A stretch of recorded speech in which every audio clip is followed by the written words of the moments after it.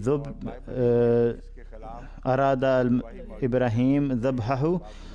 ويثبت من خلال الكتاب المقدس أن ما ذهب إليه كتاب الكتاب المقدس ليس صحيحا، لأنهم يعتبرون إسحاق ابنه البكر، فلا يمكن أن يعتبر إسحاق الابن البكر لأن إسماعيل كان الابن البكر. وهذا الكلام لا يتعلق بموضوعنا، نحن بصدد موضوع المحرقة أو القربان الذي تأكله النار. فقال ورد هذا الأمر، ورد عن إبراهيم أنه قال لغلامه اجلس أنت هنا وأما أنا والغلام فنذهب إلى هناك ونسجد ثم نرجع إليكما. فهذا الأمر يتعارض مع سيرة إبراهيم بأنه كان قد كذب على هذا الشخص بأنه ذاهب ليسجد، وفي حين أنه كان يريد أن يذبح ابنه. فلا يمكن لأحد أن يطمئن عند قراءته للكتاب المقدس أنه كلام الله عز وجل. فإذا كان ذاهبا لتقديم هذه التضحية كان يريد أن يذبح ابنه ويقدم هذه التضحية أمام الله عز وجل، فإنه بسبب كذبه قد أفسد هذه الأضحية. ثم ورد فأخذ إبراهيم حطب المحرقة ووضعه على إسحاق ابنه، وأخذ بيده النار والسكين، فذهبا كلاهما معا. وكلم إسحاق وإبراهيم أباه وقال يا أبي، فقال هانذا يا ابني. فقال هو ذا النار والحطب، ولكن أين الخروف للمحرقة؟ إنه كان قد أخذ النار معه ولم تنزل النار من السماء، رآها ابنه وقال عندك حطب النار وأين الخروف الذي سوف تحرقه؟ فقال إبراهيم الله يرى له الخروف للمحرقة يا ابني. فهنا أيضا لم يصدق مع ابنه لأنه قد شك في الأمر. فلما أتيا إلى الموضع الذي قال له الله بنى هناك إبراهيم المذبح ورتب الحطب وربط إسحاق ابنه ووضعه على المذبح فوق الحطب. فهنا يمكن أن تلاحظوا الفرق بين البيان القرآني وبيان الكتاب المقدس. إن لم يصحح القرآن الأخطاء الواردة في الكتاب المقدس، وإن لم ينزه ذلك البيان من جميع الشوائب التي قد دخلت فيها بيد الإنسان، لا اعترض على الأنبياء، لأنه في هذه القضية أيضا نسب إلى إبراهيم أنه كذب مرتين. فلذلك إن القرآن الكريم قد ذكر إبراهيم وقال إنه كان صديقا نبيا، إنه كان صادق الكلام، وكان جميع الأنبياء صادقون، ولكن إبراهيم كان صديقا على وجه الخاص. يقول القرآن الكريم بأنه ما لم يكبر إسماعيل لم يرد إبراهيم أن يذبحه رغم تكرر الإشارات التي كان يتلقاها بخصوص ذبح ابنه. فعندما كبر قليلا فسأله بأنني أرى مرة بعد أخرى في الكشوف والرؤى بأن الله سبحانه وتعالى يشير إلى أن أذبحك، واستجاب ابنه وقال افعل ما تؤمر. هذا هو الكلام الإلهي. وعندما يقرأ أحد مثل هذا الكلام يصلي على إبراهيم وعلى ابنه. أما هذه القصة بأنه حيث يذهب إبراهيم مع ابنه وهو لا يصدق الكلام معه ويشك ابنه ويسأله أين الخروف الذي تريد أن تذبحه، فيكذب مرة ثانية ويقول له بأن الله سوف يهيئ هذا الخروف، ولكنه عندما يصل إلى ذلك المكان فيربطه إبراهيم ويضعه على الحطب.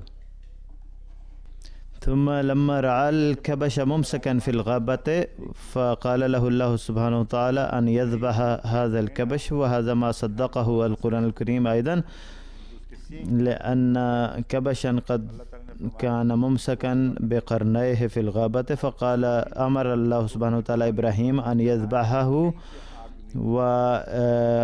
وأحركه بحسب بيان الكتاب المقدس، أحركه إبراهيم ولكن لم تنزل أي نار لكي تأكله.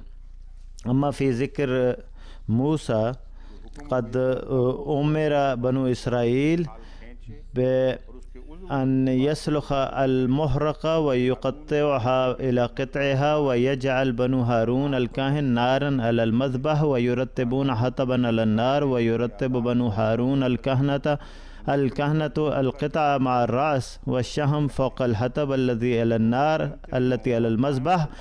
أما أحشاؤه وأكارعه فيغسلها بماء، ويوقد الكاهن الجميع على المذبح محرقة وقود رائحة سرور للرب. يقولون هذا هو الأمر الواضح الموجود والوارد في الكتاب المقدس لم يقل يأمرهم الله عز وجل بأن ينتظروا نارا تنزل من السماء، بل أمر بشكل واضح يجب أن تحرقوا تقطعوا بهذا الطريق وتحرقوا دماءها بهذا الشكل، ثم تضعوها على النار. ولكن كل ذلك حتى يشم الله رائحة سرور للرب، وهذا أيضا أمر نابع عن السبيانية. كيف يريد الله عز وجل في الكتاب المقدس أن يشتم رائحة لحوم محرقة، فإذا كان الله يتلذذ بهذه الرائحة فكان يستطيع أن يأكل ويتلذذ بهذا الطعام، فكان ينبغي أن يقدم له مثل هذه اللحوم. فهذا الأمر يدل على أن الناس قد أضافوا أمورا كثيرة إلى كلام الله عز وجل. هذه منة القرآن الكريم على الكتاب المقدس وعلى هؤلاء الذين يتمسخرون مع البيان القرآني، بحيث قدم القرآن الكريم المضامين الواردة في الكتاب المقدس نزيهة من كل الشوائب، بحيث لا يمكن للعقل الإنساني أن يعترض عليها. أما ما ورد في الكتاب المقدس فقد عبثت اليد الإنسانية بالكلام الإلهي فشوهته. ثم ورد في اللاويين ويوقد الكاهن على المذبح فوق الحطب الذي على النار.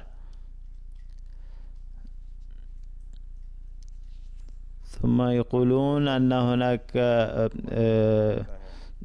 قد ورد ذكر القربان الذي كان يقدمه داود وكذلك نوح عليه السلام أيضا والذي كان قبل إبراهيم وأنه قدم قربانا تأكله النار. وهذا ادعاء باطل بأن التوراة قد جاءت بهذا الأمر وعينته كمعجزة حتى يعرف صدق الأنبياء بهذه الطريقة، بل كان معروفا في السابق أيضا. وورد عن نوح: وبنى نوح مذبحا للرب وأخذ من كل البهائم الطاهرة ومن كل الطيور الطاهرة وأصعد محرقات على المذبح فتنسم الرب رائحة الرضا. يبدو أن كاتب هذه الجمل كان قد اشتم ريحة الطعام المطبوخ وكان جوعانا فاستحسن هذه الرائحة ونسبها إلى الله عز وجل. والآن أعود إلى المرجع الذي قدمته بخصوص إيليا. يقول أحد المستشرقين المسيحيين، ولا أجد هذا المقتبس وإنني كنت قد قرأت هذا المقتبس، وإذا وجدناه فإننا سوف نضيفه في هذه الدروس عندما تطبع. وإن هذا المستشرق يطعن في النبي صلى الله عليه وسلم ويذكر إيليا، ولعل هذا المستشرق ويري ويقول أن القرآن يخلو من أي نوع من المعجزات، بل عجز أن يأتي بالمعجزة. وذكر هذا القربان تأكله النار، ويقول هذا القربان وهذه المحرقة موجودة ومذكورة في الكتاب المقدس، أما القرآن فقد اخترع حيلا للتنصل من قراءة المعجزة. ثم يعرض نموذجا للمعجزات التي ينسبها المسلمون إلى نبيهم، ويقدم هذه النماذج وهو قد أخذها من التفاسير غير المعروفة وغير الموثوق بها، وقد اختار حتى من هذه التفاسير اختار تلك المعجزات التي تحقق غايتهم. وإنهم قد جاءوا ببعض الأمور المنسوبة إلى النبي صلى الله عليه وسلم وهي ليست صحيحة، وجاء بمثل هذه الأمور التافهة لكي يثبت بأن هذه الأمور كانوا يعتبرونها معجزات. أما عندما طلب النبي صلى الله عليه وسلم بأن يأتي بهذا القربان تأكله النار كما حصل مع إيليا، فإنه لم يأت بها.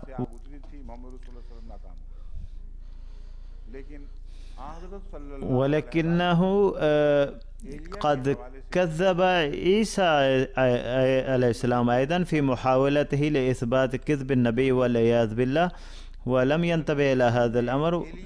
وحصل ذلك لأن المسيح لم لم يأخذ معجزات إيليا على ظاهرها، وهذا هو إيليا نفسه الذي طلب من المسيح عليه السلام أنك إذا كنت مسيحا فأنت تعلم أن إيليا قد صعد إلى السماء على مركبة وإنه سوف ينزل قبل مجيئك، أين إيليا حتى نؤمن بأنك قد جئت بعده مسيحا؟ فقد قال المسيح إن يوحنا المعمدان هو إيليا، آمنتم به أم كفرتم به؟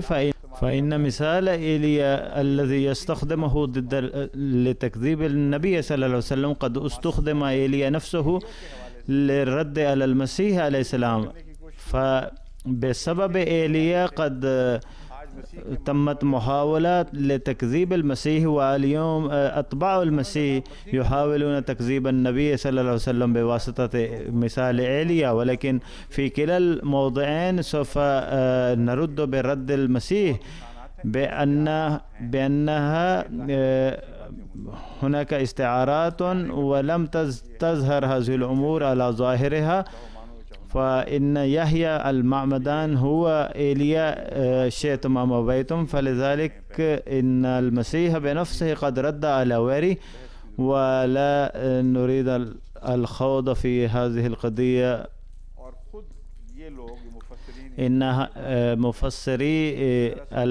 المفسرين المسيحيين يعرفون بأن النار لم تكن تنزل لكي تحرق القربان، بل كانت هناك بعض الأحداث تتعلق بالبرق. وكذلك قدم تبرير آخر أنهم عندما كانوا يحرقون القربان، وخاصة عندما كانوا يحرقون شحمه، فإن اللهيب كان يتعالى، وفي بعض الأحيان كان يتعالى بعض أنواع الغازات من الشحم، وعندما تصيبها شعلة من النار كانت تظهر أو تري هذا المشهد بأن النار قد نزلت من السماء أو من الأعلى إلى الأسفل.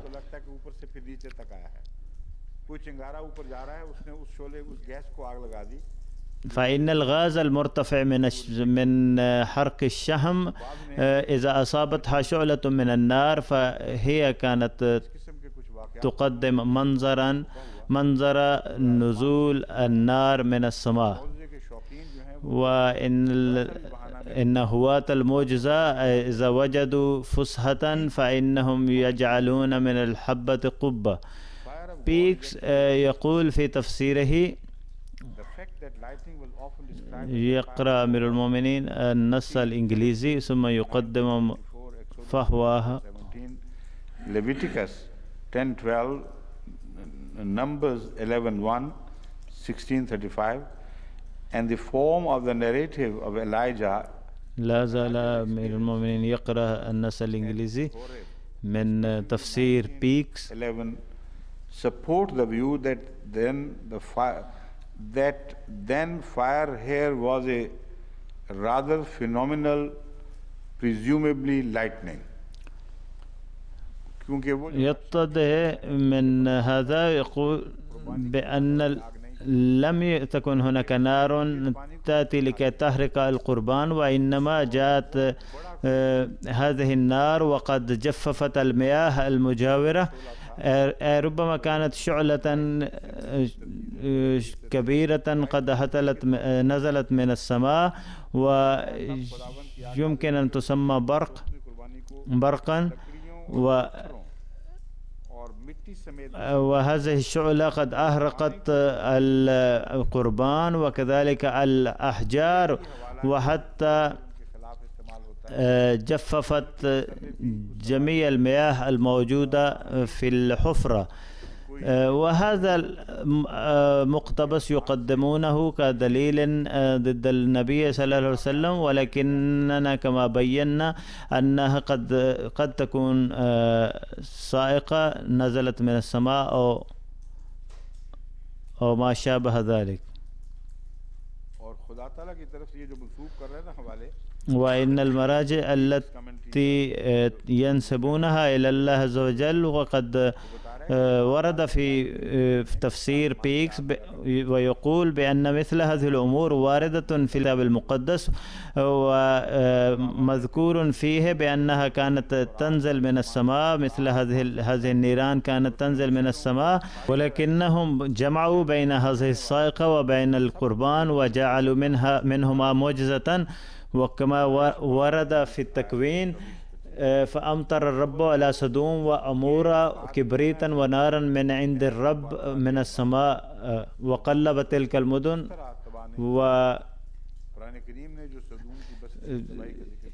إن القرآن الكريم قد ذكر دمار قرية سدوم، وهو البيان المعقول الذي يأتي بأدلة واضحة. يقول الله عز وجل بأنكم إذا سافرتم على السبل التي تمر من قرب الأماكن التجارية، فإنكم سوف تعثرون على